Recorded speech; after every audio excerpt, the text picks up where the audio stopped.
Assalamualaikum warahmatullahi wabarakatuh. Bismillahirrahmanirrahim. Alhamdulillahi rabbil alamin. Wassalatu wassalamu ala asyrafil anbiya'i wal mursalin wa ala alihi wa sahbihi ajma'in. Qala rabbi shrah li sadri wa yassir li amri wahlul 'uqdatam min lisani yafqahu qawli. Allahumma salli ala sayyidina Muhammad. Allahumma salli ala sayyidina Muhammadin salatan taghfiru biha adh-dhunub وتصلح بها القلوب وتنطلق بها العصوب وتلين بها الشعوب وعلى آله وصحبه ومن إليه منسوب. اللهم علمنا الكتاب. اللهم علمنا الكتاب. Allahumma 'allimnal kitab. Ya Allah, ajarlah kami semua kefahaman mengenai Al-Quran. Ya Allah, terangkanlah hati-hati kami ini dengan hidayah mukjizat Al-Quran. Ya Allah, selamatkanlah kami di dunia dan di akhirat dengan mukjizat petunjuk Al-Quran. Amin amin ya rabbal alamin. Alhamdulillah walhamdulillah syukran ala lillah. Marilah kita pada malam ini sekali lagi kita sama-sama mengucap syukur kepada Allah Subhanahu wa taala di atas nikmat limpah kurniaan Allah Subhanahu wa taala kepada kita, yang mana sampai saat malam ini tak ada seorang pun lagi yang Allah Taala tarik nikmat makan dia, tak ada rezeki tu. Yang mana sampai malam ni tak ada seorang pun Allah Taala sekat lubang hidung dia dari nafas dengan udara Allah. Hak mana mari ni Allah Ta'ala beri nikmat, boleh makan, boleh minum, boleh nafas dengan udara Allah. Yang mana Allah Ta'ala tak pernah minta kita bayar nikmat ni. Kita kena ingat bahawasanya nikmat kurniaan Allah Subhanahu wa Ta'ala kepada kita. Allah Ta'ala tidak pernah berjanji dalam Quran ataupun Nabi sallallahu alaihi wasallam tidak pernah sebut dalam hadis yang menunjukkan Allah Ta'ala minta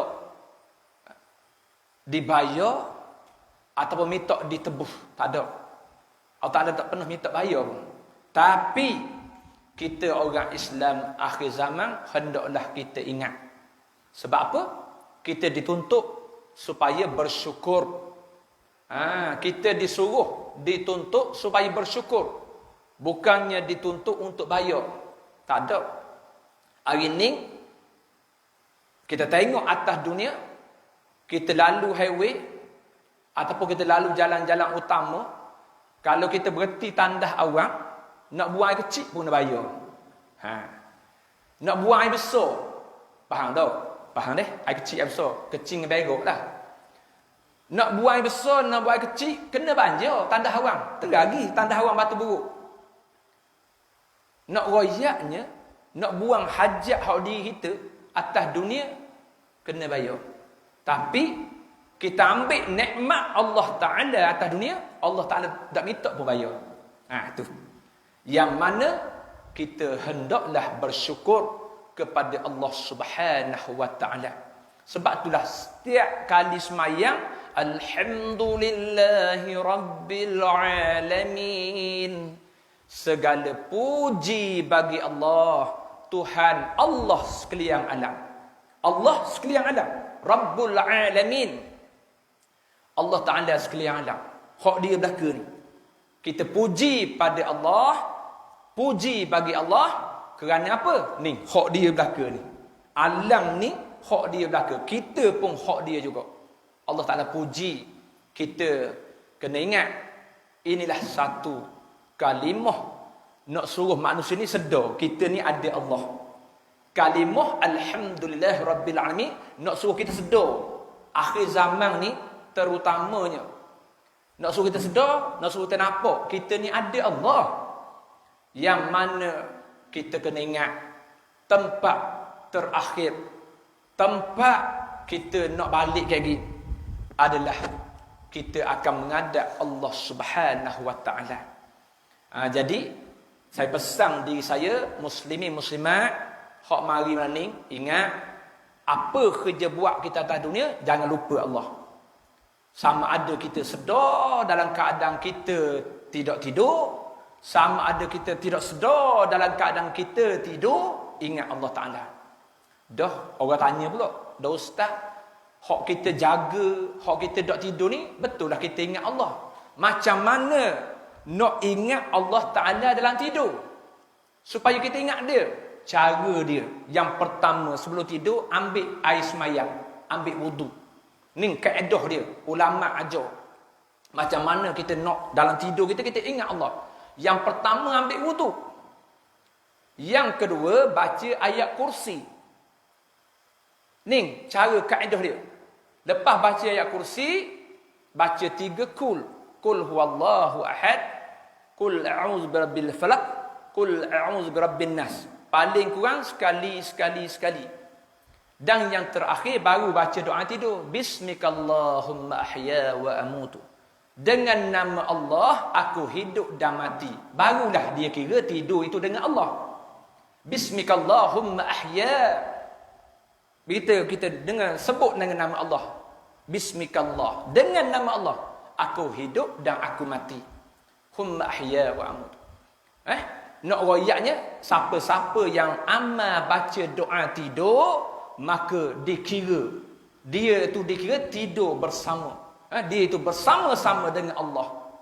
Tu yang mana kita kena sedar. Tapi orang Islam akhir zaman hari ni, kalau bab doa tidur ni kadang-kadang tukar dengan doa makan.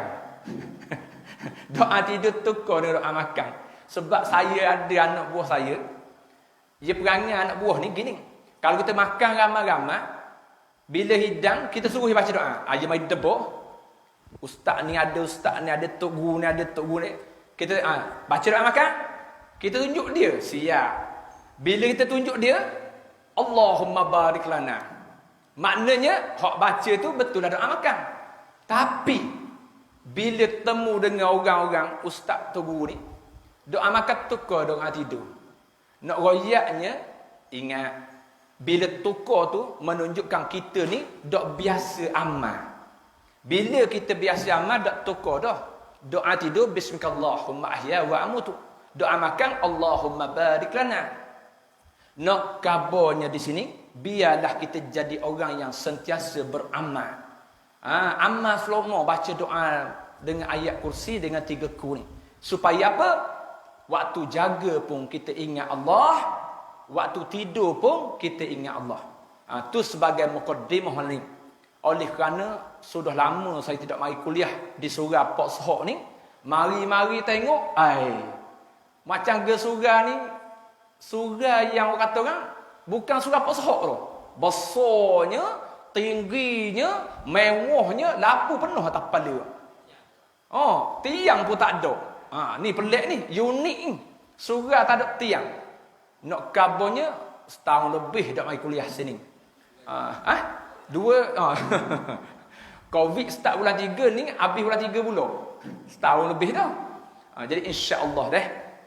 Nak kabarnya kita kena ingat, apa saja yang kita lalu atas dunia ni, kita jangan lupa kepada Allah Subhanahu wa taala. Dan terutamanya kita esok dah hari terakhir dah kita makan siang. Betul tak? Ya dah, esok Isnin. Esok hari terakhir dah kita makan siang. Jangan buat ngigau lepas ni.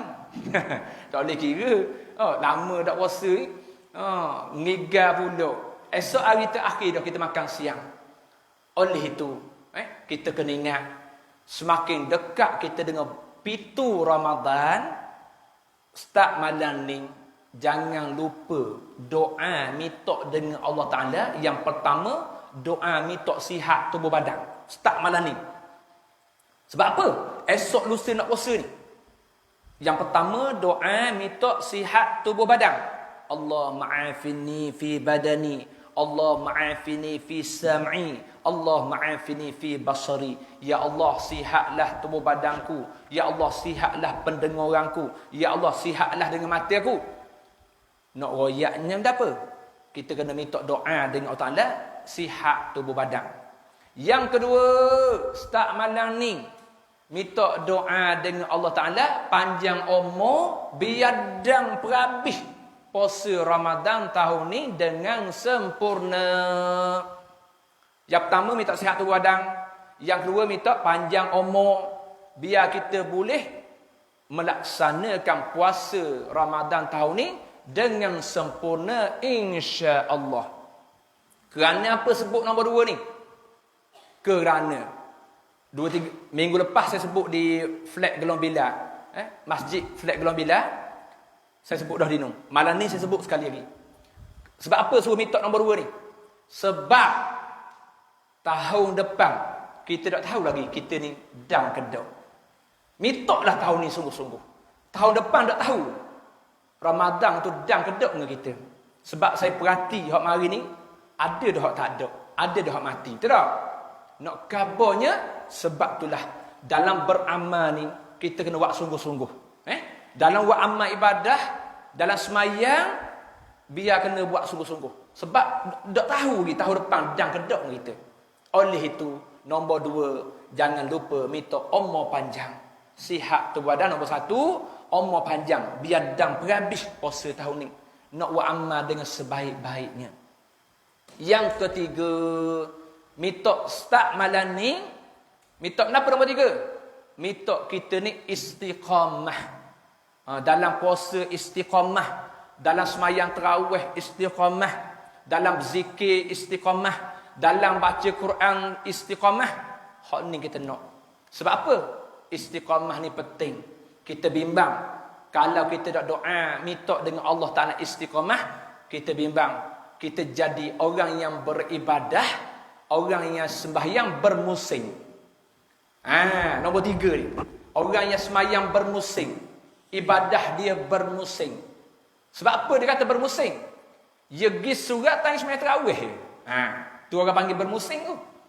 Sembahyang lain, fardu, subuh, tak pergi surat. Tarawih, setahun sekali dia pergi surat. Ni orang panggil ibadah bermusing. Tambuh. Kita tambuh gitu. Kita nak istiqamah. Sembahyang ni tak ada bermusing. Wajib. Kita sembahyang ni wajib. 5 kali sehari tu wajib. Tambuh. Kita sembahyang fardu time bulan Ramadan, kita pergi jemaah. Bulan biasa tak pergi jemaah. Ni senyakit ni. Dia sembahyang jemaah time bulan Ramadan ni. Ada juga jadi gini. Bulan biasa tak sembahyang jemaah. Bahkan tak mari terus surat. Dia boleh pula cakap, Amba mari dulu surat pak sohok pitu alik kiri. Mari hok ni pitu alik kanan. Cang tu. Kalau dia cakap gitu cang tu. Wak pada lama je tak mari. Jadi jangan jadi gitu deh. Sebab kita hidup di akhir zaman ni, kita jangan jadi manusia yang kejar pada ibadah, yang kejar pada solat sembahyang, tapi ikut time waktu tertentu sahaja. Rugi kita. Sebab kita dah tahu bila masa kita akan mati, yang dan mana Allah Ta'ala jemput kita, tak tahu bila. Baik, malam ni kita akan bawa satu ayat tafsir yang mana untuk nasihat kepada kita sebelum kita masuk bulan Ramadan, insya-Allah. A'udzu billahi minasyaitonir rajim. Bismillahirrahmanirrahim. فَإِن لَّمْ يَسْتَجِيبُوا لَكَ فَاعْلَمْ أَنَّمَا يَتَّبِعُونَ أَهْوَاءَهُمْ وَمَنْ أَضَلُّ مِمَّنِ اتَّبَعَ هَوَاهُ بِغَيْرِ هُدًى مِّنَ اللَّهِ إِنَّ اللَّهَ لَا يَهْدِي الْقَوْمَ الظَّالِمِينَ صدق الله العظيم. Surah Al-Qasas ayat yang ke-50. Maksudnya, kemudian kalau mereka tidak dapat menerima cabaranmu wahai Muhammad sallallahu alaihi wasallam, maka ketahuilah sesungguhnya mereka hanyalah menurut hawa nafsu mereka, dan tidak ada yang lebih sesat daripada orang yang menurut hawa nafsunya dengan tidak berdasarkan hidayah petunjuk dari Allah. Sesungguhnya Allah tidak memberi pimpinan kepada kaum yang zalim, yang berdegil dalam keingkarannya.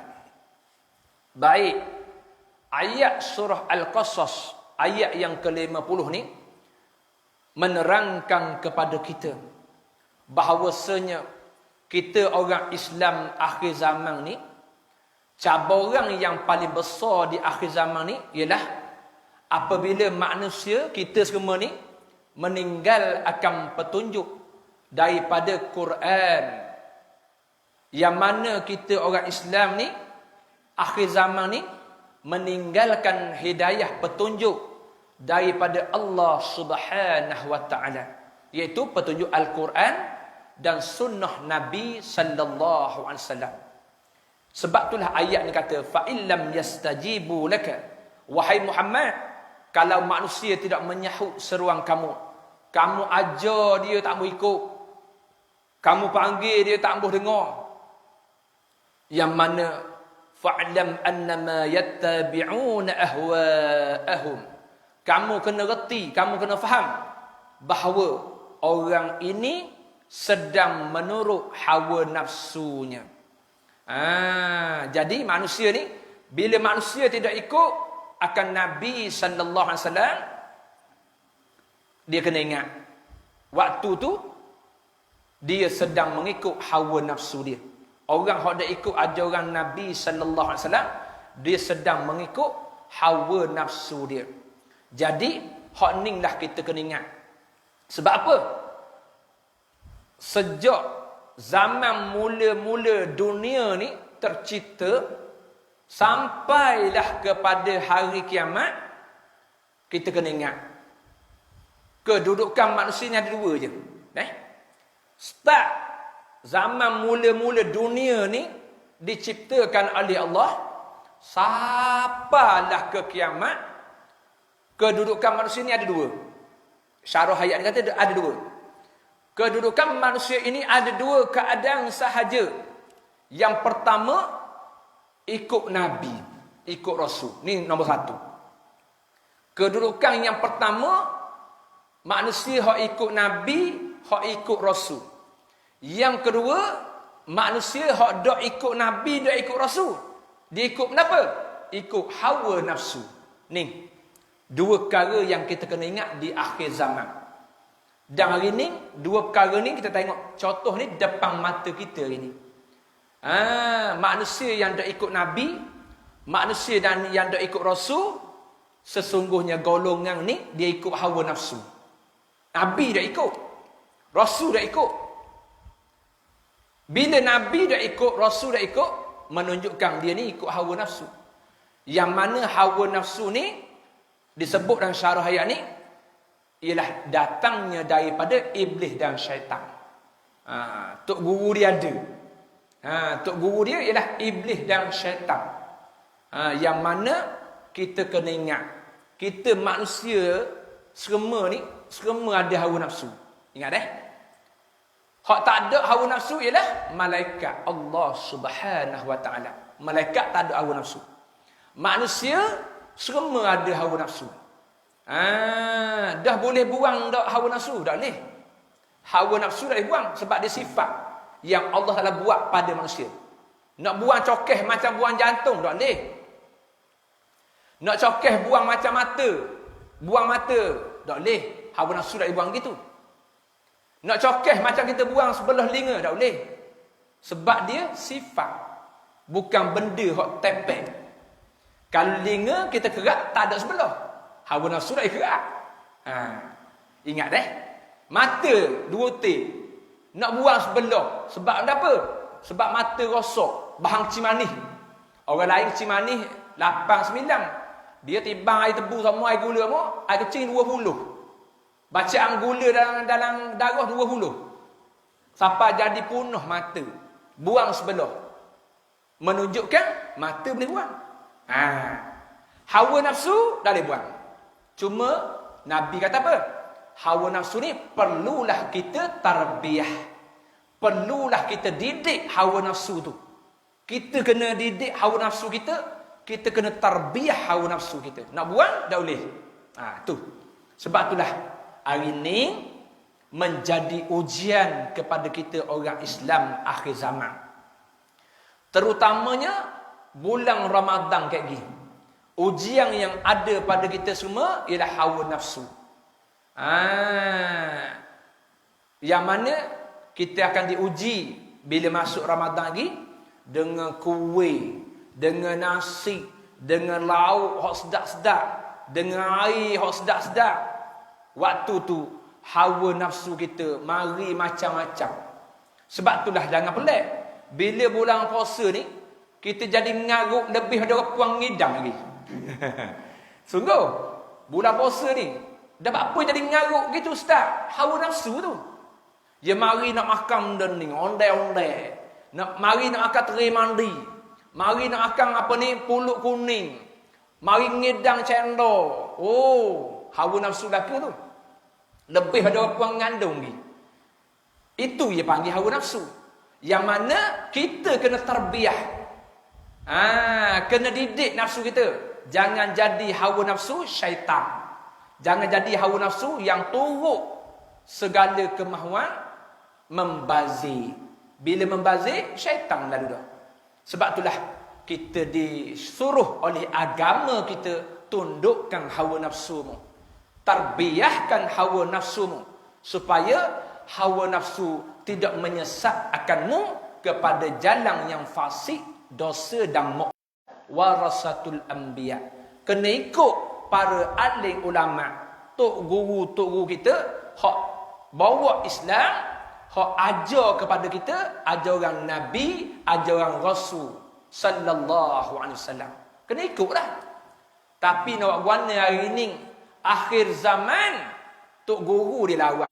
Ingat, mereka ni hak tak ambuh ikut jalan yang dibawa oleh para alim ulama, tok guru tu ni. Kita baca tafsir ni. Kita baca ni syarah ayat ni. Mereka sebenarnya adalah golongan yang disebut ialah golongan kedua, iaitu orang yang ikut hawa nafsu, orang yang ikut syaitan. Sebab itulah kita kena sedar akhir zaman ni nak khabar Islam akhir zaman ni orang tak nampak. Hak orang nampaknya dunia. Akhir zaman tak nampak Islam. Orang nampak kenapa? Pitish. Orang nampak kenapa? Jawatan, pangkat. Hak ni je orang nampak. Islam orang tak nampak. Sebab itulah hari ni jangan pelik bila ulama buat Islam orang pakat hina. Tapi bila orang kaya beri harta, semua orang sanjung. Ni sedang terjadi. Orang kaya, jutawan, orang yang berpangkat, yang banyak harta disanjung. Ulama hak bawa Islam pakat hina, pakat caci. Allahu akbar. Ni sedang terjadi. Jangan main-main. Kita sedang lalu perkara ni. Hendaklah cari satu jalan. Hendaklah cari satu orang yang mana membawa jalan yang benar, jalan yang lurus, sebagaimana ayat ihdinas siratal mustaqim. Sebab itulah kita baca dalam surah Al-Fatihah ihdinas siratal mustaqim. Setiap kali kita semayang, Tujuan apa tu? Tujuannya nak suruh Allah Ta'ala tunjuk kita jalan yang benar. Setiap kali kita semayang, kita sebut ayat ihdinas siratal mustaqim. Nak suruhnya Allah Ta'ala tunjuk kita jalan yang lurus, jalan yang betul, jalan yang benar.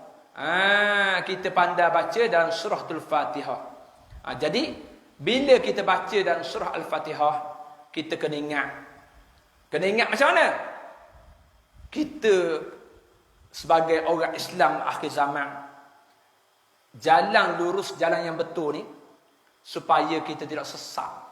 Atas dunia pun tak boleh sesat, akhirat pun tak boleh sesat. Dah ada juga ke ustaz sesat akhirat? Ada. Sebab apa? Sesat di akhirat, sesat di pada mahsyar, dengan sebab kita tak jumpa cari jalan yang benar, tak jumpa cari Nabi, tak jumpa cari Rasul, untuk nak minta pertolongan, untuk nak minta syafaat. Tak jumpa, sesat. Disebut dalam hadis Nabi SAW, sesat manusia, lamanya manusia menunggu di padang mahsyar 500,000 tahun. Allahu Akbar. Bayang lah. Lama tunggu di padang mahsyar tu kita 500,000 tahun. Tu sesat di padang mahsyar. Dah atas dunia ni ramai dah manusia yang sesat. Dengan sebab mereka ini meninggalkan petunjuk Allah Subhanahu wa taala. Ketahuilah kamu, wahai umat Nabi Muhammad sallallahu alaihi wasallam, di padang mahsyar nanti kamu bangkit dari kubur mencari siapa? Ni ayat ni kena atas kepala kita. Ketahuilah kamu, wahai umat Nabi Muhammad sallallahu alaihi wasallam, di padang mahsyar nanti kamu bangkit dari kubur mencari siapa? Soalan ni ditanya bertubi-tubi. Cari siapa? Sedangkan kata syarah ayat ni, sedangkan Nabi Muhammad sallallahu alaihi wasallam apabila bangkit dari kubur selepas membuang tanah yang terlekat pada pakaiannya, apa yang ditanya kepada malaikat Jibril? Mana umatku? Tengok, Nabi sallallahu alaihi wasallam bangkit dari kubur, retak-retak baju dia, kain pakaian dia tu, buang tanah, sapu tanah hak lekat di baju dia tu. Nabi sallallahu alaihi wasallam tanya pada malaikat Jibril, mana umat aku? Nak kabarnya kepada kita, Nabi sallallahu alaihi wasallam ni sayangnya kepada umat dia. Nabi sallallahu alaihi wasallam tak pernah lupa kepada umat dia. Tiba-tiba kita orang Islam akhir zaman dok mati lagi, lupa dah kepada Nabi sallallahu alaihi wasallam. Hak ni sedih kita ni. Nabi bangkit cari umat. Kita dah ada mati lagi, tinggal dah akan petunjuk Nabi sallallahu alaihi wasallam. Hak ni kita kena muhasabah sebelum masuk Ramadan ni. Sebab tu ayat ni kata, selepas membuang tanah yang terlekat pada pakaiannya, apa yang ditanya kepada malaikat, mana umatku? Jadi kita kena muhasabah diri. Muhasabah macam mana? Dokkanlah atas dunia ni kita segar sihat lagi, nak lupa dah kepada Nabi kita, Rasul kita. Hak tu lah. Nabi sallallahu alaihi wasallam tidak pernah lupa pada umatnya. Ayat ni kata lagi, Nabi tak pernah lupa pada umat dia. Walaupun bumi ini hancur dan dia menunggu umatnya di akhirat nanti, tetapi umatnya yang hidup belum lagi bumi ini hancur sudah lupa kepada Nabi. Betul tak ni? Betul. Hari ni bumi kita dah acur, dah kiamat lagi. Tapi kita lupa dah kepada Nabi sallallahu alaihi wasallam. Dalilnya mana? Cuba kita tanya diri kita hari ni. Dalam sehari berapa kali kita selawat Nabi? Tanya deh. Tanya diri kita hari ni, malam ni. Dalam sehari berapa kali kita selawat Nabi sallallahu alaihi wasallam? Hak tu kita kena ukur. Sebab apa? Ingat, selawat Nabi ni besar fadilat dia. Orang yang banyak selawat ke atas Nabi sallallahu alaihi wasallam, dia berpeluang untuk mendapat syafaat Nabi di akhirat kayak gini. Ni, peluang ni kita nak. Atas dunia ni cari peluang ni. Dah, macam mana nak ambil peluang ni? Perbanyakkan selawat Nabi. Jadi, saya nak khabar malam deh. Cuba amal. Start malam ni cuba amal. 300 kali sehari selawat Nabi. Cuba buat deh. Sebab baru ni Ustaz Zahar sebut dah kuliah dia 300 juga baru ni. Orang tanya soalan ni, Ustaz Zahar jawab 300 kali sehari juga selawat Nabi. Jadi malam ni saya peringat juga. Cubalah buat start malam ni 300 kali sehari selawat ke atas Nabi. Insya-Allah. Moga-moga dengan amalan selawat ni kita mati esok di yaumil akhirah, selawat ni boleh tolong kita. Nabi memberi syafaat kepada kita dengan sebab atas dunia kita sentiasa berselawat ke atas Nabi. Ni yang mana kita kena sedar.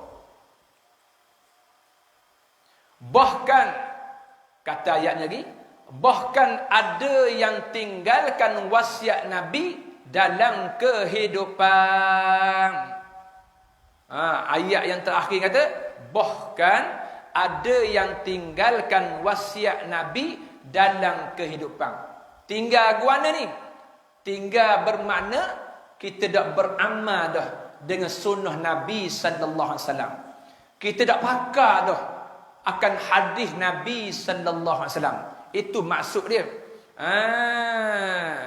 Dan disyarah oleh Syekh Dr. Yusuf Qarawi, dengan sebab perkara inilah tubiknya berbagai-bagai ajaran-ajaran sesat. Tubik ajaran sesat ni oleh kerana tak mau ikut hak Nabi. Dia reka ajaran pelik-pelik. Tak mau ikut hak Quran. Tak mau ikut hak hadis Nabi. Lepas tu, startlah daripada tu tubik bermacam-macam ajaran, fahaman-fahaman sesat.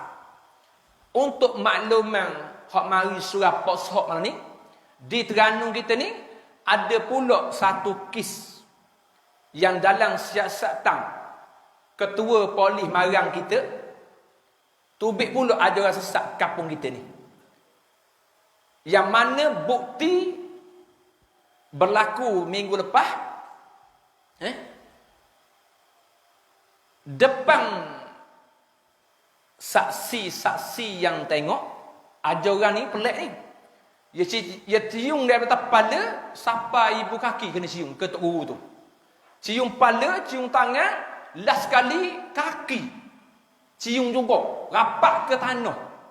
Dan saksi tu maju jumpa dengan saya 3 hari lepas. Ustaz, ada pula ajaran sesat kampung kita ni. Kejut saya dengar. Saya tanya dia, mu tengok ke? Ya Ustaz, saya tengok sendiri. Kenapa dia buat? Upacara dia, cium daripada kepala, tangan, ngelas sekali kaki. Kaki tu mesti duduk di bumi, tanah. Kita kata sedang molek, kalau kaki tok guru tu bahacekang, kaki tok guru bahacekang, bau nanuh cekang busuk kohong, dah cium pakai kaki. Kalau kaki tu bahacekang, bau mana kaki cekang? Busuk bah. Kaki cekang ni, kuku dia masuk celoh. Dia nanuh, dia poh, dia bau busuk. Nak royaknya kalau ajaran gini masih ada di akhir zaman ni, menunjukkan betul dengan apa yang kita baca ni. Mereka ni tak ambuh hak Nabi, Tolak hak Nabi, tinggal petunjuk Nabi, ambil hak sendiri. Sesak barat habis. Ni sedang disiasat. Dan untuk maklumat, kita dah beri maklumat ni kepada ketua polis Marang kita, dan kita suruh dia lah bahagian siasatan pergi tempat tu. Sebab tempat ni jalan mati melalui Fakra, Risda, Getoh tu. Orang tanah Getoh, habis Risda, Getoh tu, jalan mati dalam hutan. Bertemu dah perkampungan ni. Allahu Akbar. Pelik-pelik je akhir zaman ni. Nak khabar apa tu? Ni, kita baca lah ni. Bahkan ada yang tinggalkan wasiat Nabi dalam kehidupan. Tinggal. Tak ambuh hak Nabi, tak ambuh Rasul. Dia pakai reka sendiri. Ingat, siapa hak tinggal wasiat Nabi ni, kata syarah ayat ni, ketahuilah, mahanya syurga dan tinggi nilainya. Mahanya syurga, tinggi nilainya syurga tu sebab apa? Sebab dengan Islam. Siapa yang tolak Islam, jangan harap nak bang syurga. Hak nak masuk tu nombor 2, bang tu tak boleh dah. Ingat, siapa hak tolak Islam, tinggal Islam, bang syurga tu tak boleh dah. So kena masuk. Jadi ingat deh. Sebab itulah syarah ayat ni kata, ketahuilah mahanya syurga dan tinggi nilainya kerana Islam tu. Tak ada Islam, tak ada tiket masuk syurga. Tu, duduk situ kita kena kemah molek. Rupa-rupanya salah satu tiket nak masuk syurga Allah, syarat dia mesti Islam dulu. Orang kafir boleh dah masuk syurga? Tak boleh. Yahudi boleh masuk dalam syurga? Tak boleh. Kristian boleh tak? Tak boleh. Buddha? Tak boleh. Hindu? Tak boleh. Islam je hak boleh masuk syurga Allah. Sebab itulah disebut dalam hadis Nabi sallallahu alaihi wasallam, mukmin yang derhaka, Islam derhaka, masuk neraka, sampai satu masa dia dikeluarkan daripada neraka, dimasukkan ke syurga. Sebab apa? Sebab tiket Islam tadi.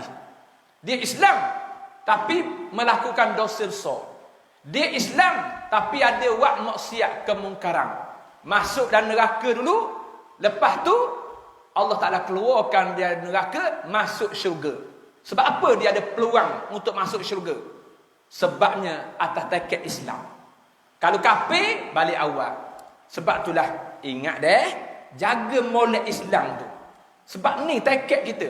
Siapa buang Islam, siapa tinggal Islam, jangan harap nak bang syurga Allah Subhanahu wa ta'ala.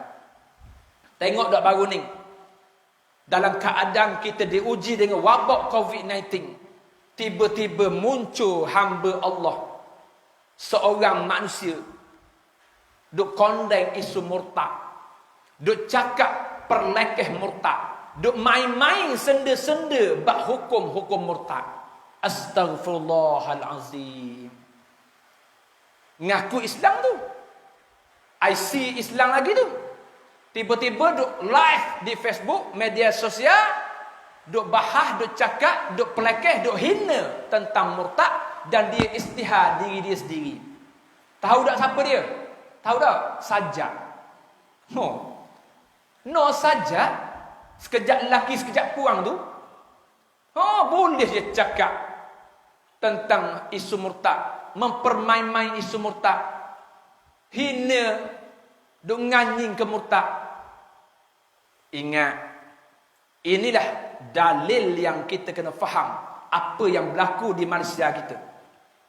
Bila mana orang Islam sendiri yang tolak akan sunnah Nabi, tak percaya pada Quran, tak percaya kepada hadis Nabi, dia boleh cakap benda-benda yang boleh merosakkan Islam hak ada dalam diri dia sendiri. Dan kih gini, lepas pada Sajak, ada satu kih mari ke pondok saya, lebih kurang dia jugalah, orang lelaki ni hak mari pondok saya, lebih kurang Sajak ni. Apa dia kata? Hak tadi dia duk nganying isu murtad. Hak ni dia kata apa? Tak tahu nak kata gana. Allah ni macam zalim sangat. Astaghfirullahalazim. Dia kata gitu. Ni, bukti ada dengan saya. Dia kata apa? Tak tahu nak kata gana. Allah ni macam zalim sangat. Kadang-kadang fikir Allah ni wujud ke tak? La haula wala quwata illa billahil azim. Siapa gitu dia atur mesej saya. Ni, perangai sajak belaka ni. Ni orang Terengganu ni. Hak aturnya orang Terengganu. Nak kabarnya, ni lah asbabnya. Mereka-mereka yang tolak Quran. Tak yakin dengan hadis Nabi. Sehingga dia cakap, dia kata apa? Kadang-kadang fikir Allah ni wujud ke tak? Banyak sangat fikir. Ni, salah seorang kalau dengar apa yang diatur ni, boleh katakan dia ni kufur. Syirik, boleh jadi murtad. Sebab apa dia kata yang pertama tu? Tak tahu nak kata gana. Allah ni macam zalim sangat-sangat. Yang kedua dia kata, kadang-kadang fikir Allah ni wujud ke tak? Allah ni wujud ke tak? Dia kata, astaghfirullahalazim. Inilah bukti yang kita kena sedar, yang mana kesan daripada manusia ni, apabila dia tolak petunjuk Allah, tak mau beriman dengan ajaran Nabi sallallahu alaihi wasallam, sampai satu masa Allah Taala tunjuk atas diri itu, lahum fid dunya khizyun wa lahum fil akhirati azabun azim. Apa maksud ayat ni? Allah Taala akan hina di atas dunia. Orang gini Allah Taala akan hina di atas dunia. Dan azab yang besar menanti di akhirat. Jangan main-main. Azab yang besar menanti di akhirat. Sebab apa jadi gini? Sebab kita orang Islam akhir zaman. Dok dang lagi kiamat, kita tinggal dah petunjuk Islam. Dok dang benda lagi tinggal dah Quran.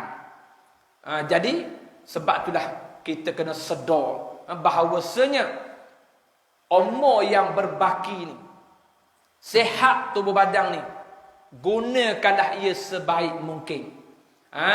Jangan jadi manusia ni, jangan jadi hati kita busuk dan jahat.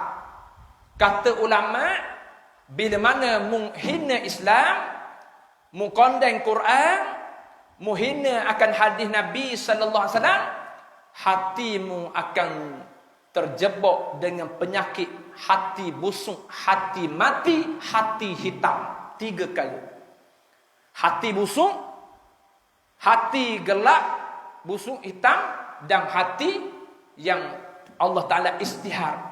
Yang mana disebut dalam ayat ni, hati yang mati. Busuk hati, hati gelap, lepas tu hati mati. Dah lagu mana ni? Dengar molek. Busuk hati lebih teruk daripada busuk bakar lagi. Ingat molek. Busuk hati tu, kata syarah ayat ni, busuk hati lebih teruk daripada busuk bakar lagi. Apa tu? Dengar molek syarah ayat ni. Kerana busuk hati ni membawa ke mana saja pergi. Orang busuk hati ni duduk mana pun dia bawa belaka. Orang busuk hati ni hak betul pun dia nampak tak betul. Dia pergi mana-mana pun hak orang tak betul belaka. Ni kata busuk hati. Jiran hak baik dengan dia pun dia kata jahat. Tok imam hak baik sekalipun dia kata tok imam jahat. Ni tanda-tanda orang yang busuk hati. Orang wis sedekah dia, orang wi bantuan dia, jahat lagi. Gula sekapik, beras sebik bagi bantuan. Dia jebeh dia. Cang tu nak ngundi tu mari tu, nak ngundi hari tu. Hodoh, hati busuk tu. Pandai tu nak ngeping tu mari atur beras tu. Kain batik selah tu, gula sekapik tu, kain pelekat selah tu. Tu tanda hati busuk. Sepatutnya orang mari atur rezeki, alhamdulillah, syukur bagi Allah. Tu sepatutnya. Tapi kalau hati busuk, kebaikan pun dipandang jahat lagi. Tu tanda hati busuk. Jangan main-main. Akhir zaman ni banyak sangat ni yang disebut oleh hadis Nabi. Sebab tu dia kata busuk hati lebih teruk daripada busuk bangkai. Duklah mana-mana pun orang busuk hati ni tak comel belaka pada dia. Tengok ni. Tok Guru duduk tempat kita ni. Tok Guru ada di negeri daerah kita, Terengganu. Ramai mana orang busuk hati dia. Orang deki dia sampai gini. Duk kata dia macam-macam. Tu tanda mereka-mereka tu, hak dak berakhir kata tu, tanda orang busuk hati. Lebih teruk daripada busuk bakar lagi. Kerana busuk hati membawa ke mana saja pergi. Manakala busuk bangkai hanya bau bila lalu dekat dengan dia saja. Betul tak? Bakar ni bila dia busuk, tangan kita lalu kat dia je. Lembu mapuh, bewok mapuh, kita lalu bira tu, bau tutup hidung. Sebab apa? Nampak dah. Bakar tu, bakar bewok. Bila kita pergi sekilometer, bau tak pergi? Tak dah. Itulah busuk bakar. Tapi, kalau busuk hati manusia ni, Allahu Akbar. Gilah mana-mana pun. Dia jahat. Tak kena belaka pada dia. Itu tanda orang yang busuk hati. Ni, kita kena sedar di akhir zaman. Jangan penyakit busuk hati ni kena pada kita. Jangan wiada dalam diri kita busuk hati. Kita bimbang. Kalau kena nyakit busuk hati ni, hak Islam comel pun dah nampak lagi Islam comel. Sungguh. Tengok hari ni di Malaysia kita. Tok Guru nak bawa Islam ni, ramai ada orang setuju. Dak. Hak ni nak gening, hak ni nak gening. Sungguh, tu tanda orang busuk hati tu. Tak kena lagi dengan Islam hak Tok Guru nak bawa tu. Nak reka lagi kot lain. Tu nyakit yang kita kena sedar di akhir zaman. Baik, yang terakhir, boleh sikit lagi dah? Boleh sikit lagi tak? Ni penutup dah ni. Malam lah dah. Esok tak ada kuliah dah, puasa dah. Kita sambung sikit lagi dah. Kata syarah hayat ni lagi. Yang mana kita kena ingat. Bila sebut bab busuk hati ni, kita diajar oleh Nabi SAW dalam hadis 40 Imam Nawawi. Apa kata hadis tu? Senantiasalah kamu minta doa dengan Allah Ta'ala. Doa apa? Ya muqallibal qulub, sabbit qalbi ala dinik wa ala ta'atik. Wahai Allah, wahai Tuhanku yang membolak balikkan hati, tetapkanlah hatiku atas jalan agamamu. Tu doa dia. Ya muqallibal qulub, sabbit qalbi ala dinik wa ala ta'atik. Wahai Tuhan yang membolak balikkan hati manusia, tetapkanlah hatiku di atas jalan agamamu. Hak tu kita nak. Sebab apa? Kalau Allah Ta'ala balik hati kita, kita bimbang. Hak molek jadi tak molek. Hak comel jadi busuk hati. Dengan sebab Allah Ta'ala balik hati dia kepada jalan maksiat, dosa dan benda-benda yang haram dalam agama kita. Jadi hak ni lah kita kena sedar bahawasanya akhir zaman ni tak ada masa dah kita.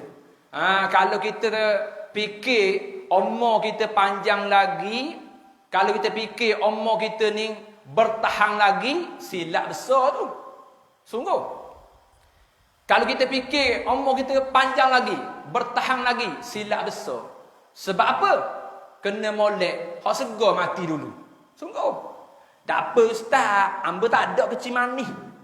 Hamba tak ada darah tinggi. Hamba tak ada sakit jantung. Hamba tak ada kolesterol, hamba sihat lagi. Jangan ingat orang hak tak ada penyakit dah mati. Sebab pengalaman saya, ada seorang hamba Allah Ta'ala tu, dia aktif sungguh main sukan. Malam-malam dia main badminton. Sedang molek, habis main badminton, rebah ping mati. Sungguh. Ni kejadian benar tu. Kok mekong di Keluluk. Situ dia mati orang ni. Saya cerita ni kan sebenar ni. Orang sehat, segar. Pong lopak pergi kanan. Sudah nebah main badminton, tubik lewak, ngak ping rebah tepi lokal mati. Ingat. Ni kisah benar hak saya tengok sendiri ni. Jangan kita ukur dengan sehat kita. Jangan kita ukur dengan nikmat yang ada. Kadang-kadang sekejap je Allah Ta'ala ambil, Allah Ta'ala cabut. Ni kita nak sedar. Sebab tu mukadimah hadis saya sebut. Start malam ni doa tu. Minta sihat tubuh badan, minta panjang umur. Ni tujuan dia. Tujuan awak amal. Tujuan awak ibadah. Takut Allah Ta'ala cabut ngejut. Dodang nak puasa. Kata ayat ni yang terakhir. Hamba yang selalu ingat Allah, semestinya dia ada Allah. Ayat ni kata, hamba kita semua ni manusia. Hamba yang selalu ingat Allah, semestinya dia ada Allah. Tetapi hamba yang ada Allah, belum tentu dia ingat pada Allah. Baik, kita syarah biar faham molek. Ayat ni dia khabar kepada kita, hamba yang selalu ingat pada Allah ni, lagu mana? Hamba yang selalu ingat Allah ni, semestinya dia ada Allah. Sebab itulah saya sebut tadi. Kita disuruh supaya ingat kepada Allah Ta'ala banyak-banyak. Sebab apa? Bila sebut ala bi zikrillah, kita berzikir, kita sebut nama Allah Ta'ala, itu tanda kita ingat Allah Ta'ala. Bila mana kita ingat, menandakan kita ni ada Allah. Tetapi hamba yang mereka yang ada Allah Ta'ala ni, kalau dia tak semayang, kalau dia tidak berzikir, kalau dia tidak puasa, macam mana dia kata dia ingat Allah? Sedangkan semayang tu orang yang menghadap Allah. Bila mana tak semayang, dia tak ingat Allah Ta'ala. Tu tanda dia. Sebab itulah ibadah ni, zikir, puasa, istighfar, hak kita buat tu, itu tanda orang yang ingat pada Allah. Orang yang tak semayang bang, itu tanda orang yang tak ingat pada Allah. Dan apa ustaz sebut gitu? Saya ada WhatsApp ni. Ada seorang pesakit saya tanya marang. Kisah ni marang ni. Saya tanya pesakit saya, awak semayang subuh tak? Dia jawab, tak semayang ustaz. Astaghfirullahalazim. Tak semayang subuh. Ngaku depan saya marang. Dia atas mesej. Sebab apa? Saya berobat dia, saya tahu. Nyakit ni dengan sebab banyak sangat lara, banyak sangat dosa, banyak sangat maksiat, tak ingat pada Allah. Tu punca dia. Kena atas ayat atas pada kita. Sebab tu ayat ni kata, hamba yang selalu ingat Allah, semestinya dia ada Allah. Tetapi hamba yang ada Allah, belum tentu dia ingat Allah. Sebab tu jangan tinggal semayang. Semayang tu tanda kita ingat pada Allah. Jadi balik pada ayat ni nak khabar, orang tak semayang bang ni sebenarnya dia tak ingat pada Allah. Saya kejut marang. Sebab apa saya kejut? Saya berobat dia tu, saya rasa pelik dah. Sebab apa mu ni? Nyakit mu macam kafarah Allah je. Hati saya kata apa? Hati saya kata, mu ni macam nyakit kafarah. Tuhan bayar mu ni dengan sebab mu banyak dosa, banyak tinggal semayang. Betul sungguh rupanya. Bila saya tanya WhatsApp, dia jawab, ustaz, saya nak semayang subuh. Astaghfirullahalazim. Nak khabar kepada kita, tolong ingat deh. Saya pesan malam ni, susah macam mana pun kita jangan tinggal semayang. Tu je obat dia. Susah macam mana pun kita jangan tinggal semayang. Sebab ni tanda kita ingat pada Allah. Jangan main-main.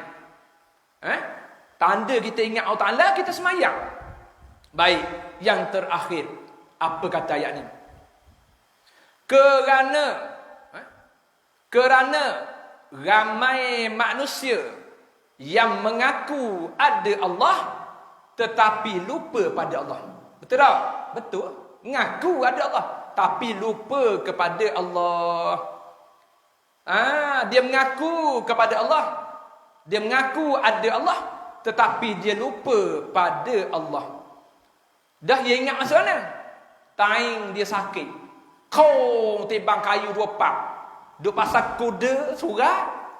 Dak mai lahu lagi. Sejik bang dah. Dia duk erik lagi buat kerja. Tiba-tiba dak ingat kayu kuda atas dak paku lagi. Kepau jatuh atas kepala. Allah, sakit sungguh. Baru tu bit Allah. Baru ingat Allah. Ataupun dia jalan kaki, jalan berok sepak batu, kepau sepak ibu kaki. Dah ibu kaki hak cekang dah. Sepak batu dah. Allah, sakitnya ibu kaki aku. Baru ingat Allah, tanya sakit. Itulah manusia. Dia ingat Allah Ta'ala, tanya dia diuji sakit dulu, musibah, mari kemalangan dulu, ditipu kesusahan dulu, baru ingat Allah. Tanya segar, sihat, senang, kaya, dah ingat Allah. Dah apa ustaz sebut gitu? Saya sebut gini, maring ada satu kis di pondok saya, mari berobat. Yang mana kata isteri dia, ustaz, suami saya ni, sekat dia jadi kaya ni, dok gitu terus surah. Allah, sedih saya dengar ayat tu. Ni kisah benar ni. Maring di pondok saya. Maring saya berobat 17 kis. Hari Sabtu, biasa hari Sabtu penuh. Macam makan gula pondok itu. 17 kis berobat mai. Ada satu kis tu, isteri mai berobat. Mari berobat, mari minta air tawar untuk suami dia. Suami dia ni orang kaya. Dia beli tanah macam beli sekut dia. Pitih banyak dok orang tu. Ni dia sendiri sebut, ustaz, dia beli tanah ustaz macam beli sekut dia pitih. Banyaknya pitih dia. Dah minta air tawar anda. Ustaz, nak minta air tawar sikit. Tok lelaki saya sejak kaya ni dok pergi terus sejik surah. Dulu pergi semua surah. Ni. Hak ni lah paling kita takut. Bila mana Allah Ta'ala beri nikmat, kekayaan, sihat, lupa Allah Ta'ala. Jangan jadi golongan gini. Kita buat air tawar dia maring, tapi banyak saruh dah. Kita saruh dia balik. Kita kata jangan lupa, orang yang tergelang nikmat ni bahaya. Orang yang tergelang nikmat ni bahaya. Sebab itulah kita kena ingat, susah macam mana pun jangan tinggal semayang. Sebab apa? Tak senang kat lagi, uji yang besar mari tu. Dak ingat sejak surga boleh sakit kita.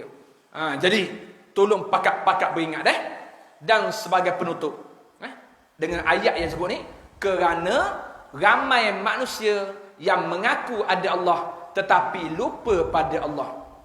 Sebab apa lupa? Kita kena ingat keburukan dan kesilapan manusia, kita jangan pandang berdengan. Keburukan, kesilapan, dosa, maksiat, hak manusia lakukan, jangan kita pandang ringan. Sebab perkara tu akan dihisap di hadapan Allah. Dosa, maksiat, kemukaran, kejahatan, kezaliman, hak kita buat ni, jangan pandang ringan.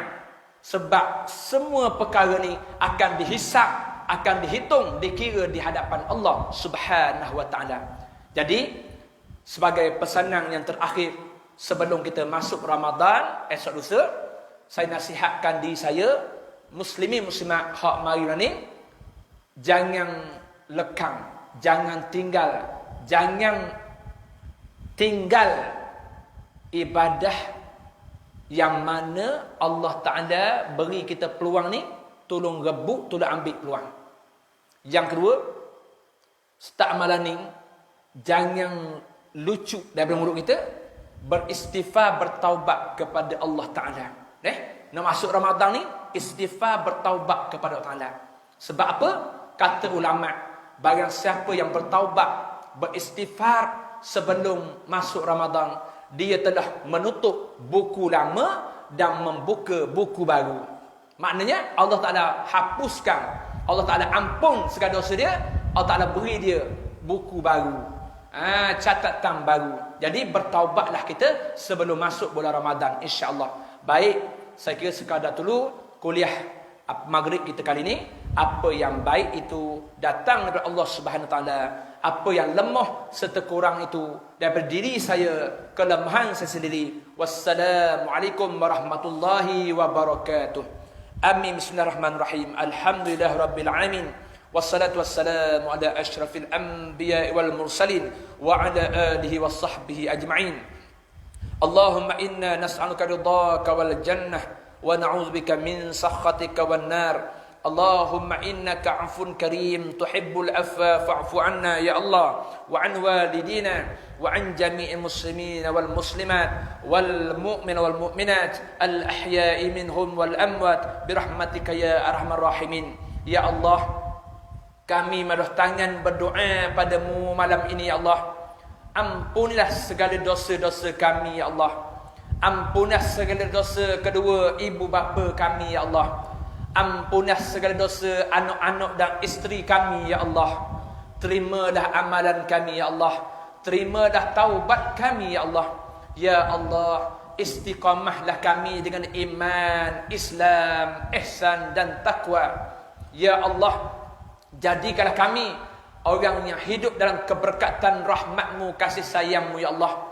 Ya Allah, sihatlah tubuh badan kami ya Allah. Panjangkanlah umur kami ya Allah, supaya kami sempat melaksanakan ibadah puasa pada tahun ini dengan baik ya Allah. Ya Allah, sesungguhnya kami mengaku kami hidup zaman akhir zaman ini ya Allah, yang penuh dengan ujian ya Allah, yang diuji dengan wabak COVID-19 yang belum selesai ya Allah.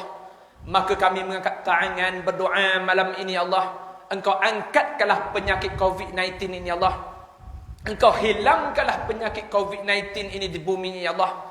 Dan hilangkanlah ya Allah kedukaan pada kami ya Allah, supaya kami dapat melaksanakan ibadah puasa dan kebajikan serta pahala dengan baik ya Allah pada tahun ini ya Allah. Ya Allah, kami madah tangan berdoa padamu malam ini ya Allah.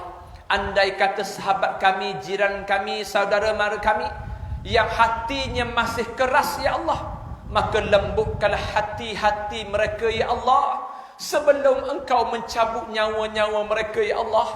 Ya Allah, kami madah tangan berdoa padamu ya Allah. Andai ada kesalahan kami, dosa kami, maksiat kami yang kami lakukan dengan sengaja atau tidak sengaja ya Allah, maka ya Allah, engkau padamkanlah dosa itu, engkau ampunkanlah ya Allah, supaya membuka tirai Ramadan tahun ini, Ramadan yang penuh keberkatan, Ramadan yang terbaik untuk kami, dengan umur kami, kesihatan tubuh badan kami ni ya Allah. Rabbana atina fid dunya hasanah wa fil akhirati hasanah wa qina azaban nar. Wa sallallahu ala sayyidina Muhammad wa ala alihi wa sahbihi wa barik wa sallam. Walhamdulillahi rabbil alamin. Wassalamu alaikum warahmatullahi wabarakatuh.